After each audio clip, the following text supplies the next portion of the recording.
rekan saya itu Andina Puspitarani, Vira Widya Raihana Lutfi, atau Panci Simanjorang dan Azwa.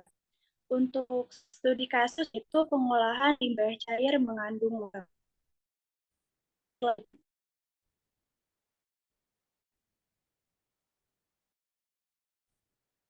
Pada studi kasus ini kami dari mengambil jurnal yang berjudul yaitu tentang adanya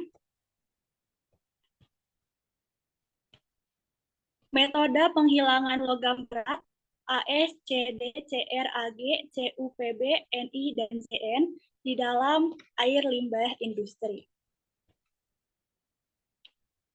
Dalam parameter limbah yaitu pH 3,30 mg per liter, 2 zat besi yaitu Fe 44,84 mg per liter, nikel dengan jumlah yang sudah tertera di tabel, begitu pula dengan zinc dan krom heksavalen. Slide selanjutnya.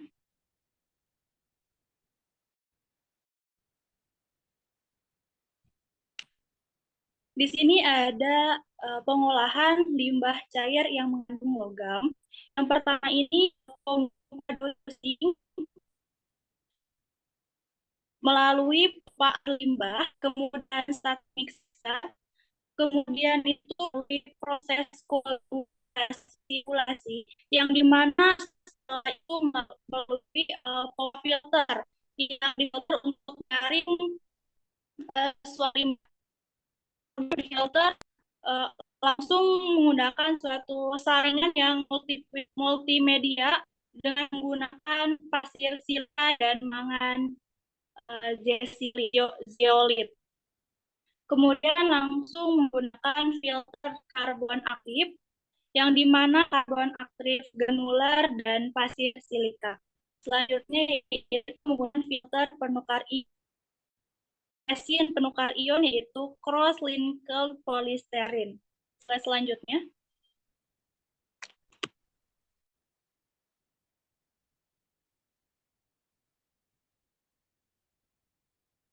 Dalam pompa air selanjutnya yaitu proses pengolahan limbah cair industri pelapisan logam, di mana pompa air baku ini digunakan sebagai sentrifugal dengan kapasitas maksimum yang dibutuhkan untuk unit pengolahan, adanya suatu daya tarik minimal 9 meter dan daya dorong 40 meter. Kemudian air baku tersebut itu dipompa yang dimana berasal dari bak air dalam suatu proses pengendapan yang adanya suatu hasil buangan limbah industri pelapisan logam. Selanjutnya yang kedua itu ada pencampur statistik mixer. Dalam peralatan ini biasanya bahan-bahan kimia itu dicampur, kemudian ada sampai ke arah homogen dengan kecepatan pengadukan. Untuk apa? Yang bertujuan untuk menghindari vlog. Proses ini juga digunakan pompa dosing untuk menginjeksi bahan kimia dengan pengaturan laju alir dan konsentrasi tertentu untuk mengatur dosis bahan kimia tersebut. Tujuan dari pemberian bahan kimia ini adalah untuk sebagai oksidator. Yang ketiga yaitu bak koagulasi dan flokulasi, di mana dalam unit ini terjadi pemisahan suatu padatan tersuspensi yang dimana itu terkumpul dalam bentuk fisik dan mengendap, sedangkan airnya itu mengalir dari overflow menuju proses berikutnya. Selanjutnya.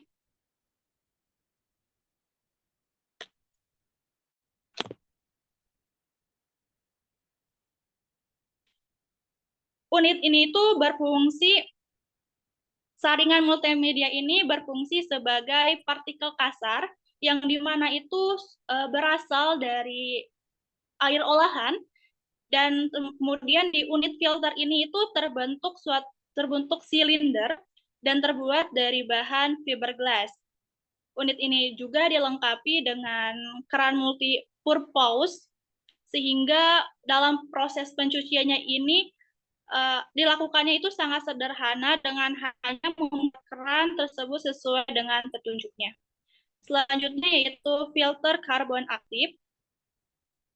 Dia penghilang bau warna logam berat organik ini untuk sama dengan untuk penyaring. Jadi fungsinya filter karbon ini itu untuk penyaringan dan kemudian storing media penyaring yang digunakan yaitu dengan ukuran 1 sampai 2,5 mm atau resin sintetis serta menggunakan juga media pendukung berupa pasir silika pada bagian dasar. Selanjutnya yaitu yang keenam, filter penukar ion, di mana pada proses ini kalsium dan magnesium ditukar dengan sodium. Pada pertukaran ini berlangsung dengan cara lewatkan air dalam unggul butiran yang terbuat dari bahan yang mempunyai kemampuan menukarkan ion. Selanjutnya,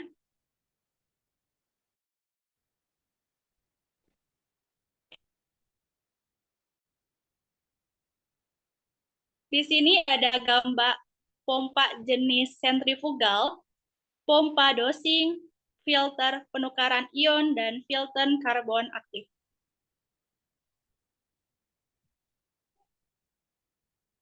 Ini adalah gambaran yang tadi sudah dijelaskan. Selanjutnya,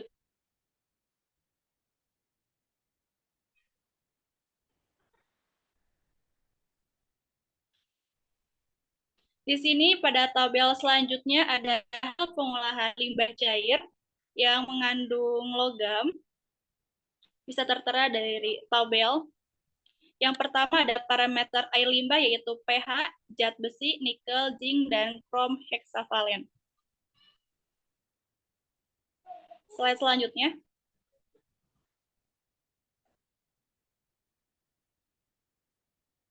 Kesimpulannya yaitu metode yang ada pada pengolahan limbah cair pada industri ini adalah metode gabungan antara presipitasi yang terdapat pada proses statik, mixer, dan ion exchange yang terdapat pada proses pertukaran ion. Cukup sekian yang bisa saya sampaikan. Mohon maaf apabila masih ada kekurangan dalam penyampaian maupun materi. Di akhir presentasi, apakah ada yang ingin ditanyakan? Baik, terima kasih kelompok 1. Selanjutnya sesi tanya jawab ya. Tolong ajukan 3 pertanyaan dari kelompok lain. Terima kasih.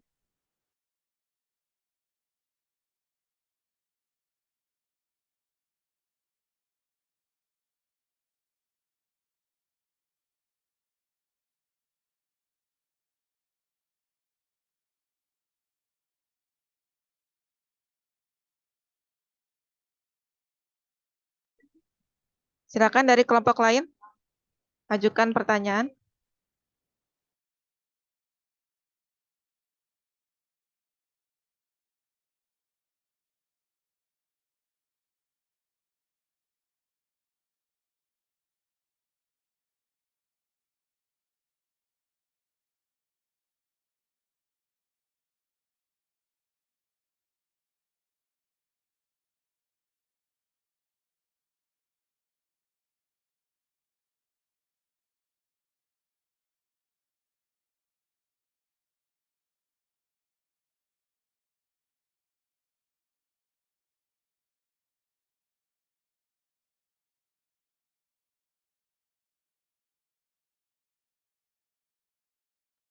Nggak ada yang mau menambah nilai?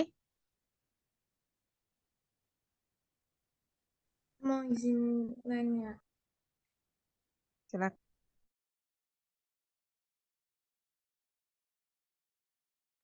Mau izin nanya buat yang tadi habis presentasi, kira-kira dari yang pengolahan tadi ada apa aja sih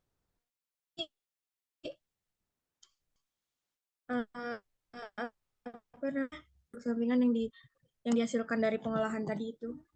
Dan itu tuh treatment buat produknya itu kira-kira apa gitu. Terima kasih.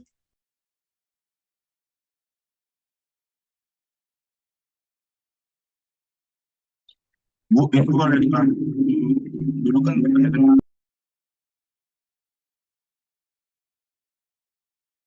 apa langsung jawab? Boleh ya, Oh. mau langsung jawab atau mau ditampung dulu? Oh ya, udah. Karena Alfi tadi mau nanya, jadi ditampung dulu ya, Bu. Silakan, Alfi. Iya, terima kasih. Perkenalkan, nama saya Agus Nardiansyah dari kelompok 3. Izin bertanya, untuk dari proses tersebut itu menggunakan suhu optimalnya berapa ya? Soalnya tadi, apa namanya, bukan suhu optimal sih, maksudnya rata-rata suhu yang digunakan pada proses tersebut itu berapa? Terima kasih.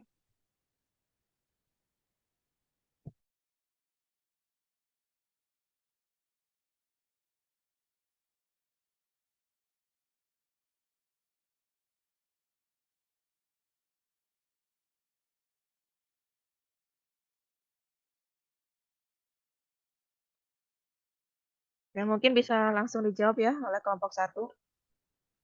Nanti Iya, Bu. saya penanya ketiga aja deh, kalau nggak ada yang nanya lagi. Siap, Bu. Izin menjawab pertanyaan dari Kang Alfi tadi. Rata-rata suhu yang digunakan itu yang dalam proses tadi itu sekitar 80 derajat sampai 100 derajat Celcius, Kang. Ya. Boleh sambil ditampilkan? Share screen jangan di close dulu. Teh Andina.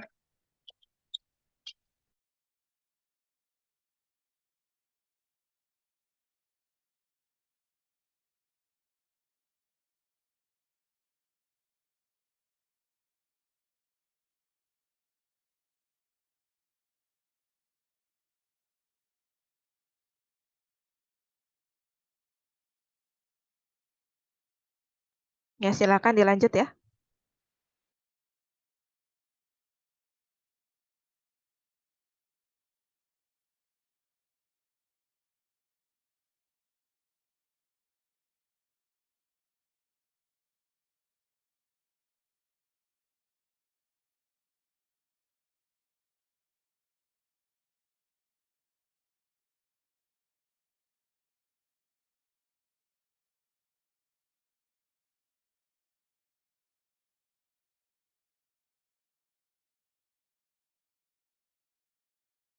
Silakan dilanjut untuk menjawab pertanyaan.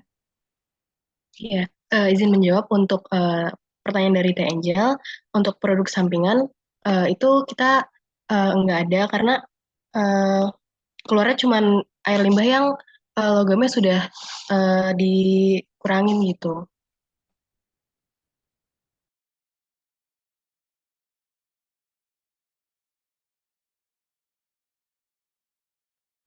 Izin tambahan juga untuk di jurnal itu sendiri yang dibaca untuk produk sampingan itu tidak ada.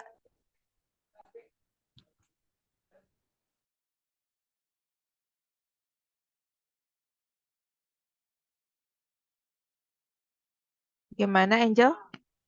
Sudah terjawab? Iya, cukup. Terima Selanjutnya pertanyaan Alfi, apa sudah dijawab? Sudah, Bu, barusan. Tadi suhunya itu Sudah. dari 10 derajat Celcius sampai 100 derajat Celcius. Oke, sekarang saya izin bertanya untuk kepada kelompok 1. Boleh dipindahkan ke slide yang paling terakhir, kesimpulan. Nah, di sini dijelaskan bahwa metode yang digunakan untuk menyisihkan kandungan logam pada limbah cair adalah gabungan antara presipitasi dengan ion exchange. Ya. Bisa dijelaskan nggak proses presipitasinya itu yang mana? Dengan penambahan chemical apa? Kemudian ion exchange-nya yang mana? Dijelaskan lagi ya. Ya. Boleh pindah slide-nya. Izin menjawab ya, Bu. Boleh pindahin slide-nya ke yang tadi. Silakan. Diagram proses. Nah, Eh, Kalau menurut jurnal yang kami baca, Bu, berdasarkan jurnal yang kami baca, eh, proses presipitasi itu terjadi dari pompa dosing yang menambahkan PAC ke static mixernya, Bu. Itu proses presipitasi yang terjadi. Terus juga kalau yang ion exchange itu di yang terakhir di filter penukaran ion. Coba saya lihat slide sebelumnya. Sebelumnya lagi. Oh, setelah itu berarti setelah itu. Coba. Nah, di sini enggak sebelumnya. Yang poin 2. Yang poin 2 ya. Tujuan dari pemberian bahan kimia ini adalah sebagai oksidator. Oh iya. Sebetulnya ini oksidasi kimia atau presipitasi?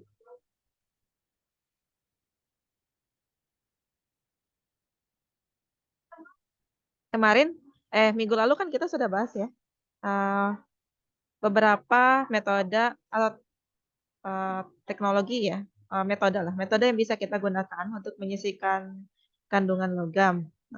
Ada presipitasi, kopresipitasi, oksidasi kimia, dan sebagainya. Saya hanya ingin konfirmasi dari teman-teman kelompok 1, apakah ini presipitasi atau oksidasi kimia? Apakah presipitasi dengan oksidasi kimia itu sama? Mohon penjelasannya ya.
Mohon maaf Bu, izin menjawab untuk eh, di static mixer itu oksidasi kimia Ibu, bukan presipitasi. Mohon maaf, itu kena kesalahan kami. Jadi nanti tolong diperbaiki ya, bahwa metode yang digunakan adalah oksidasi kimia. Kemudian selanjutnya adalah dengan pertukaran ion. Ya, coba di next. Gabungan antara oksidasi kimia dengan pertukaran ion. Di sini ada filter karbon aktif, kemudian filter penukaran ion. Nah, ini perbedaannya apa? Kenapa harus 2 tahapan seperti ini?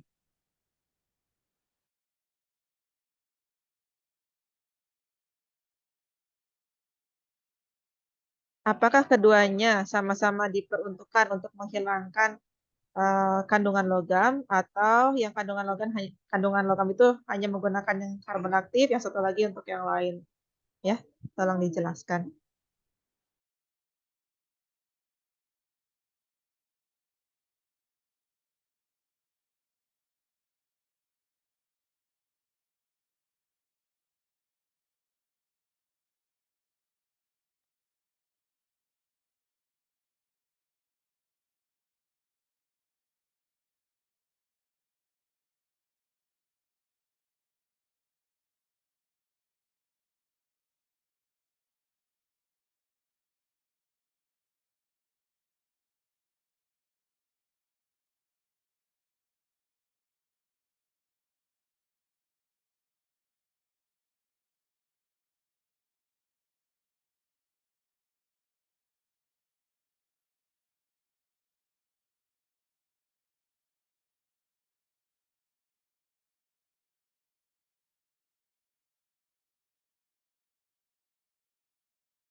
Ibu izin jawab.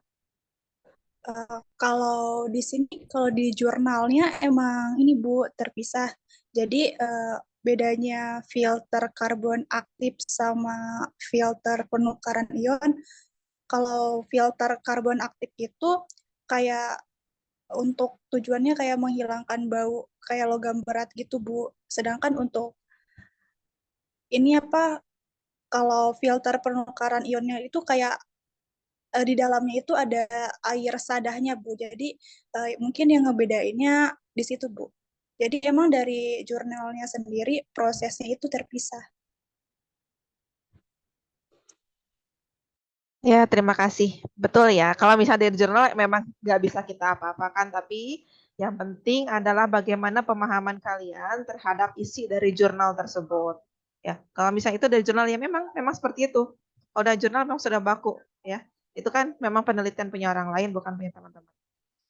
Nah, jadi saya luruskan sedikit untuk kasus yang ini, yang pertama ya adalah menggunakan gabungan antara oksidasi kimia dengan adsorpsi.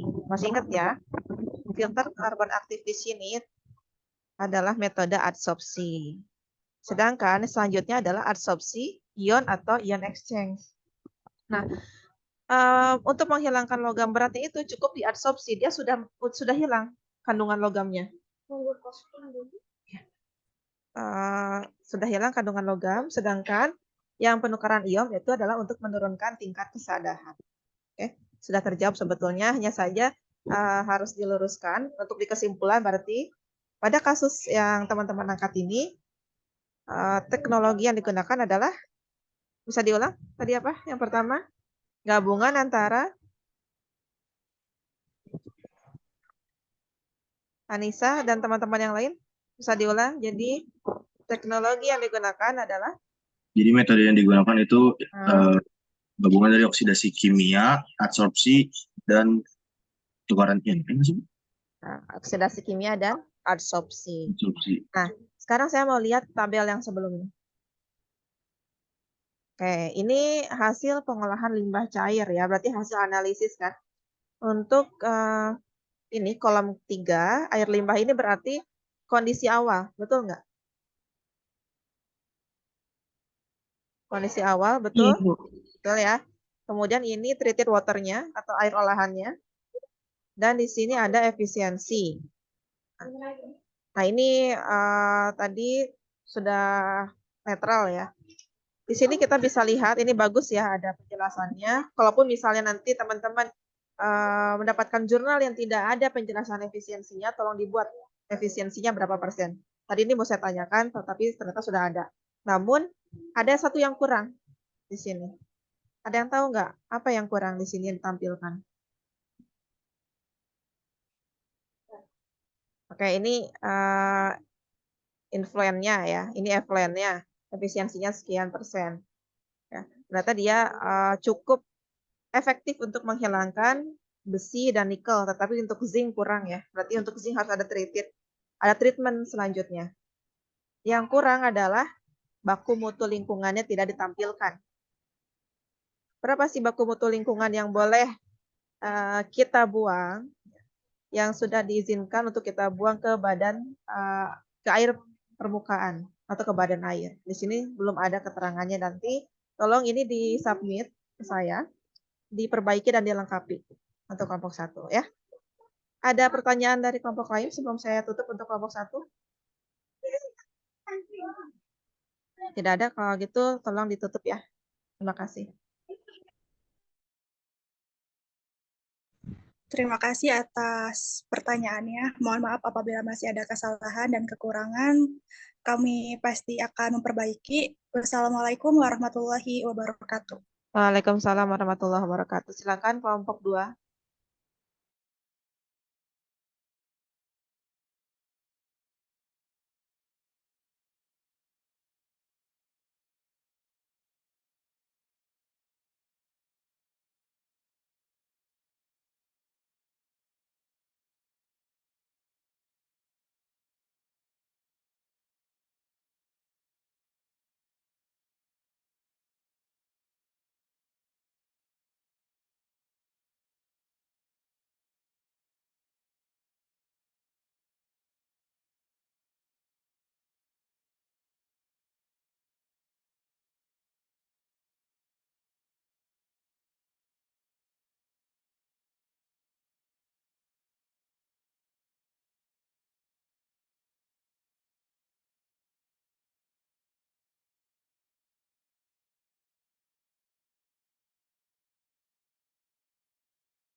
Baik, sebelumnya apakah suara saya terdengar jelas? Sudah. Oke, silakan dilanjut. Baik, Assalamualaikum warahmatullahi wabarakatuh. Kami dari kelompok 2 akan mempresentasikan mengenai pengolahan limbah cair industri pelapisan logam dengan proses elektrokoagulasi secara kontinu. Boleh selanjutnya? Kami terdiri dari Kurnia Nur Cahyanti dengan NPM akhiran 007, Nida Nur Seha saya sendiri dengan akhiran 008, Ahmad Firdaus Ihsan dengan akhiran 0014, Angelina Patricia Nathanael dengan akhiran 0015, Aspa Nadia Syahida dengan akhiran 0017, dan Azahra Nuzula dengan akhiran 0020. Boleh selanjutnya? Selanjutnya yaitu pendahuluan. Industri pelapisan logam menghasilkan limbah logam cair. Pembuangan langsung limbah tanpa pengolahan dapat menyebabkan pencemaran lingkungan. Oleh karena itu, diperlukan pengolahan sebelum limbah dibuang ke dalam lingkungan. Beberapa teknologi pengolahan limbah pelapisan logam termasuk koagulasi, flokulasi, elektrokoagulasi, dan pertukaran ion. Dan pada pengolahan limbah ini yang akan digunakan yaitu pada proses elektrokoagulasi untuk menghilangkan kontaminan air, yaitu proses pengolahan air yang menggunakan arus listrik pada elektroda. Selanjutnya akan dijelaskan oleh rekan saya, kepadanya dipersilahkan. Nah, untuk selanjutnya di sini ada diagram alir beserta gambarnya ya. Kira-kira prosesnya itu yang pertama, airnya itu dimasukkan ke dalam storage tank, yaitu kalau dari jurnal itu ada air dengan 5 liter, dengan volume 5 liter yang mengandung TSS-nya itu sekitar 3,2 mg per liter, lalu pH-nya itu asam, yaitu 4,5, dengan konsentrasi krom itu 1,5 mg per liter. Dari storage tank ini disalurkan melalui pipa inner kepada pipa aluminium. Di dalam pipa aluminium itu ada elektroda luar yang disambungkan ke DC power supply dengan tegangan 12 volt dengan arus 2 ampere. Nah, di dalam pipa aluminium ini terjadi penyisihan krom, yaitu anoda dan katoda seperti yang di sini, di mana flok AlOH3 yang berperan sebagai koagulan mengikat logam krom dan menyebabkan konsentrasi krom itu menurun dari 1,5 mg menjadi 0,263 mg per liter. Lalu di sini juga terjadi perubahan pH larutan, yaitu pH larutan meningkat dan berada pada rentan interval pH netral, yaitu mendekati pH air.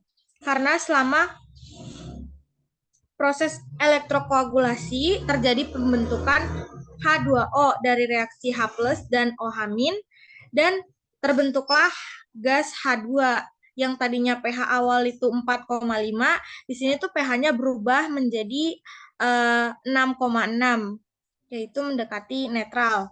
Nah, selanjutnya setelah terjadi elektrokoagulasi pada pipa aluminium, ini airnya disalurkan ke separator. Nah, di separator ini terjadi pemisahan gitu. Jadi flok dari larutan itu nanti akan mengendap di bawah dan dapat dipisahkan menggunakan sebuah separator berupa saringan centrifuge. Nah, flok yang terbentuk itu akan terendap, dan juga ada yang tadi menjadi gas H2, di mana nanti hasil absorpsinya itu terpisah ke atas, terflotasi, sehingga terjadi penurunan TSS dari 3,2 mg per liter menjadi 1,2 mg per liter. Nah, selanjutnya itu air yang sudah bersih itu nanti dialirkan lagi ke wadah penampungan air limbah hasil olahan. Di sini air limbah yang dihasilkan itu menjadi TSS-nya itu menjadi 1,2 mg per liter, lalu pH-nya menjadi 6,6, dan konsentrasinya pun menurun konsentrasi kromnya itu menjadi 0,263 mg per liter. Selanjutnya,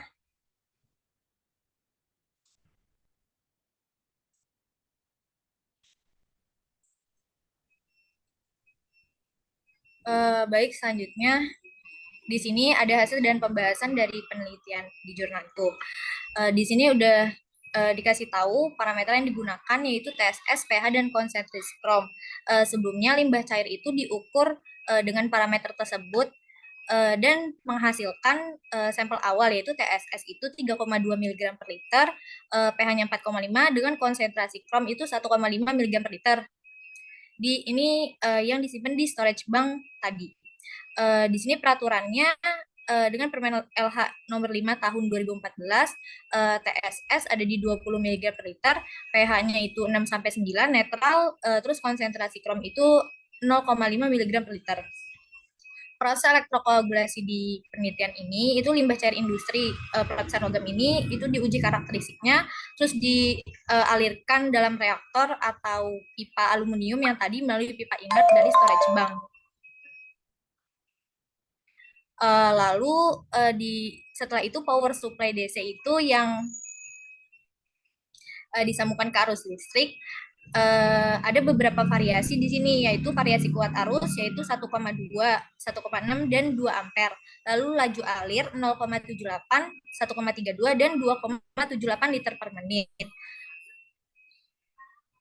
Dan memiliki persen efisiensi removal sebesar 73,4%, 76,5%, dan 82,4%. Bisa dilihat di sini yang paling besar yaitu 82,4%. Maka variasi paling aktif yaitu kuat arusnya 2 ampere, laju alirnya 0,78 liter per menit. Selanjutnya.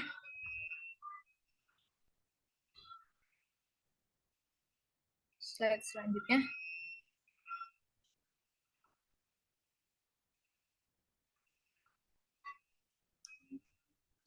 Di sini ada grafik konsentrasi krom sesudah proses elektrokoagulasi tersebut. Dari yang 1,5 mg per liter mengalami penurunan menjadi 0,263 mg per liter. Selanjutnya. Ini juga ada parameter TSS dan pH-nya. Yang TSS itu mengalami penurunan juga dari 3,2 mg per liter menjadi 1,2 mg per liter. Lalu pH mengalami penaikan dari 4,5 itu asam menjadi 6,6. Netral dari peraturan tadi 6 sampai 9. Selanjutnya akan dijelaskan oleh rekan saya. Baik, kesimpulannya yaitu pada pengolahan limbah ini menggunakan proses elektrokoagulasi yang didapatkan ketiga parameter yaitu TSS dan konsentrasi krom mengalami penurunan dan pH mengalami kenaikan menjadi netral dengan menggunakan variasi paling efektif yaitu kuat arus 2 ampere dan laju alir 0,78 liter per menit. Karena semakin tinggi kuat arus, maka semakin rendah konsentrasi logam pada air, maka sebaliknya semakin pelan laju alir, makin rendah pula juga konsentrasi logamnya. Cukup sekian dari kami. Apakah ada yang ingin ditanyakan? Silakan ajukan pertanyaan untuk kelompok 2. Bisa dimundur slide-nya ke tadi yang ada skema. Di slide 3 apa kalau nggak salah. Ya, sambil saya lihat, sambil menunggu pertanyaan dari teman-teman ya.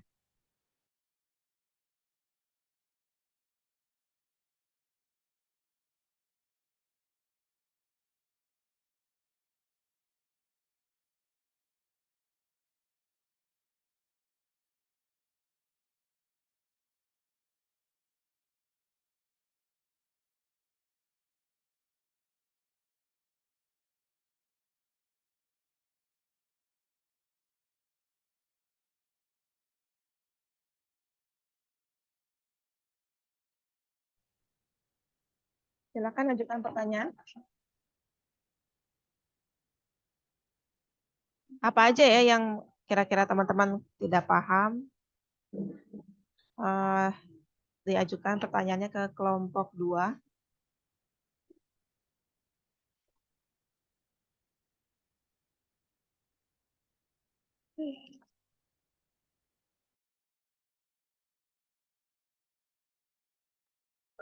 Ibu, sebelumnya mohon maaf ada kesalahan penulisan tipe di bagian kesimpulan, yaitu 2 ampere dan 2,78 liter per menit.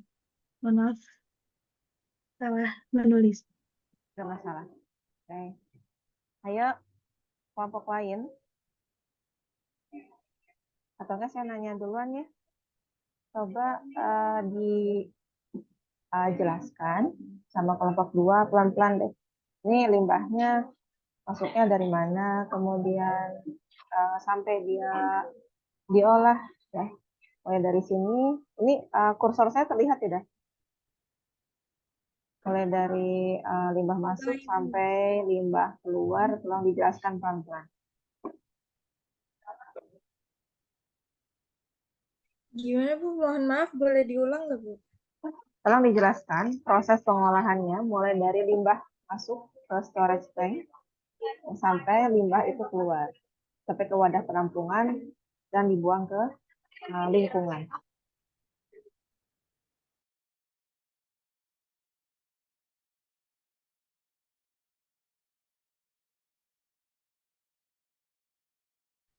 Tadi kan seperti dijelaskan sama Angel ya, tapi saya pengen penjelasannya secara singkat aja. Paham nggak pertanyaan saya?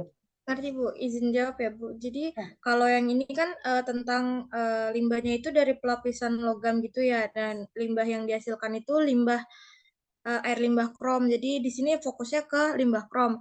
Nah, limbahnya itu masuk ke storage tank, terus abis itu hanya ada satu ini, yaitu apa, elektrokoagulasinya itu di pipa aluminium. Jadi di situ ada perubahan konsentrasi, perubahan pH, perubahan TSS itu terjadinya di pipa aluminium karena adanya elektrokoagulasi menggunakan elektroda. Dan nah, habis itu disalurkannya ke separator. Dan di separator itu tadi kan diprosesnya di pipa aluminium, tapi berpisahnya itu di separatornya Bu. Jadi di separator itu clocknya mengendap dan juga ada gas yang dibuang gitu. Lalu ada air yang dihasilkan, air bersih. Jadi sebenarnya di sini hanya ada satu proses saja Bu gitu. Tapi di dalam satu proses itu ada beberapa yang berubah gitu Bu. Pertanyaan selanjutnya ya. Apa bedanya koagulasi dengan elektrokoagulasi?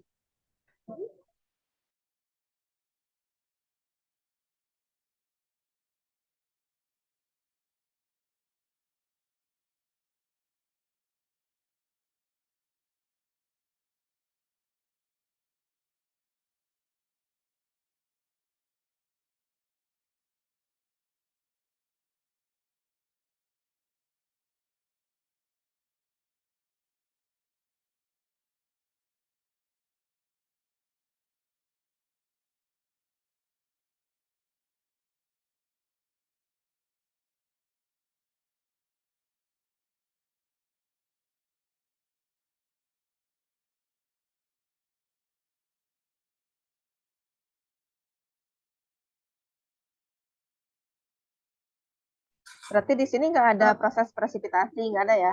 Presipitasi, oksidasi, kalau tadi kan seperti itu. Nah, berarti di sini untuk menghilangkan kandungan krom hanya menggunakan elektrokoagulasi. Apakah ada koagulannya di sana?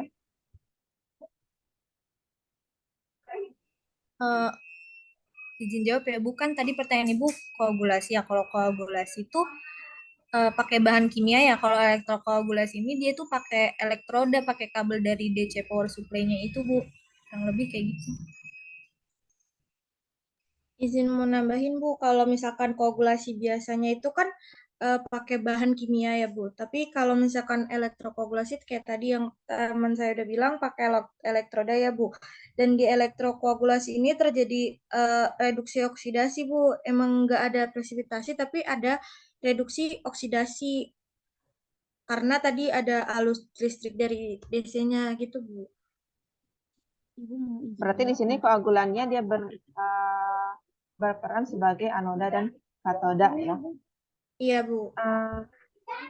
Mau nanya sedikit nih, di sini ada pipa inner. Kalian tahu nggak apa itu pipa inner?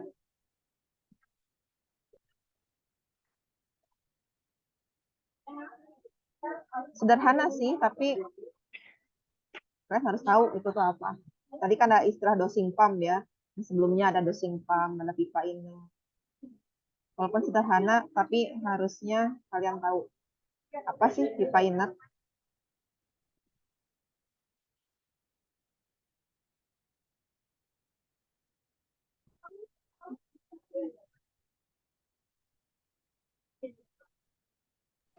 Ibu mohon maaf tadi pertanyaannya apa Bu? Kurang kedengeran. Pipa inert. Saya cuma pengen tahu, kalian tahu nggak apa itu pipa inert?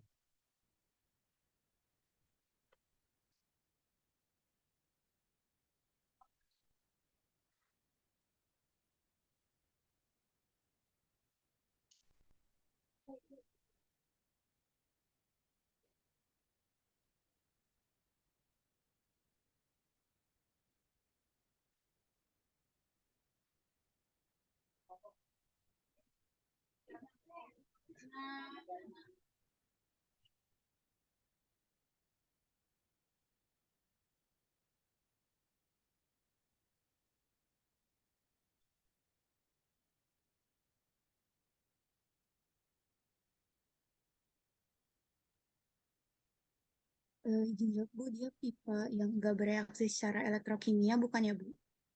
Ya, betul ya.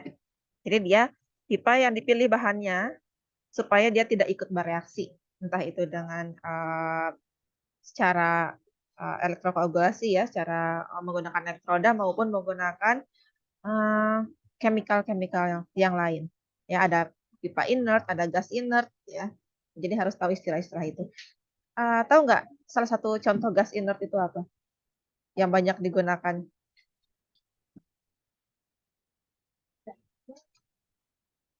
Ya, nanti cari tahu ya. Selanjutnya, coba saya mau lihat slide selanjutnya. Coba next.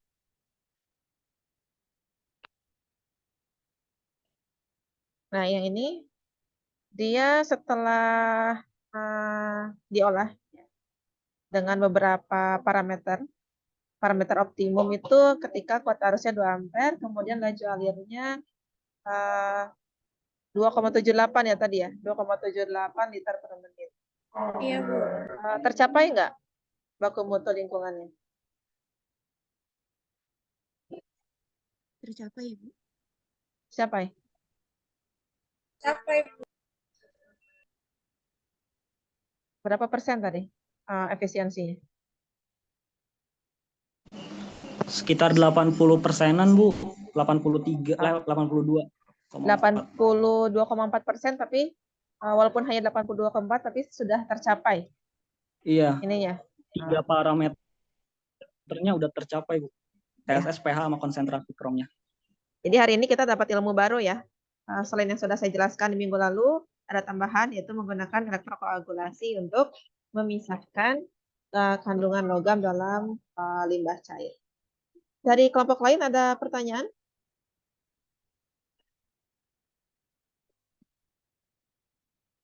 Kalau nggak ada silakan. Saya izin bertanya. Oh, oke.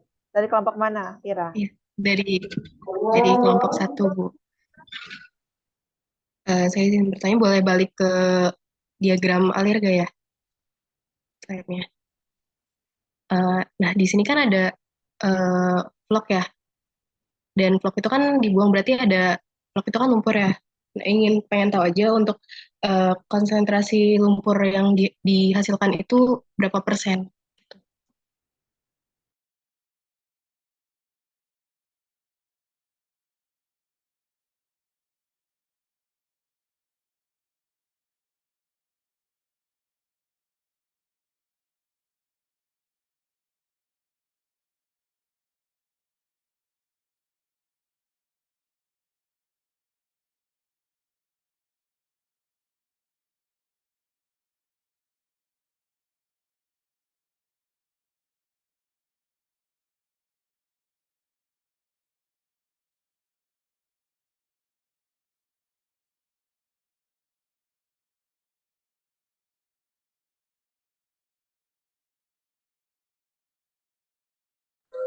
Konsentrasi vlognya itu sekitar 1,237. Terima kasih.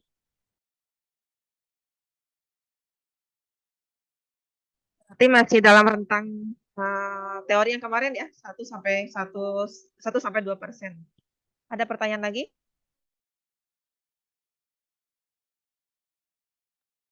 Kalau sudah tidak ada pertanyaan, silakan ditutup oleh kelompok 2. Baik, cukup sekian presentasi dari kelompok 2. Saya akhiri. Wassalamualaikum warahmatullahi wabarakatuh. Terima kasih. Waalaikumsalam warahmatullahi wabarakatuh. Terima kasih untuk kelompok 1 dan kelompok 2 yang sudah tampil hari ini. Karena waktunya sudah pukul 11.55, artinya dicukupkan untuk kelompok 2 kelompok saja yang tampil hari ini ya. Kita lanjut di minggu depan untuk yang PLI. Terima kasih atas partisipasi dan kehadirannya. Saya cukupkan. Selamat siang. Assalamualaikum warahmatullahi wabarakatuh.